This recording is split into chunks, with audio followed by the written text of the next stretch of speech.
ছয়, আওয়ামী দুঃশাসনে বিগত 16 বছরে সবচেয়ে ক্ষতিগ্রস্ত হয়েছে এদেশের সাধারণ শিক্ষা খাতের মান ও নৈতিকতা। এই ক্ষতি দ্রুত সময়ের মধ্যে কাটিয়ে ওঠার লক্ষ্যে দেশপ্রেমিক শিক্ষাবিদ ও উলামায়ে কেরামের সমন্বয়ে একটি জাতীয় শিক্ষা কমিশন গঠন করে প্রয়োজনীয় পদক্ষেপ গ্রহণ করতে হবে। 7, গ্রাম পুলিশকে জাতীয়করণ করে তাদের সম্মানজনক বেতন ও ভাতার ব্যবস্থা করতে হবে।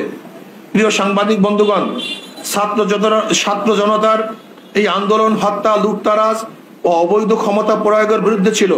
শিল্প ও কল কারখানা ধ্বংসের বিরুদ্ধে ছিল না সংখ্যালঘুদের বিরুদ্ধে কোনো পদক্ষেপ।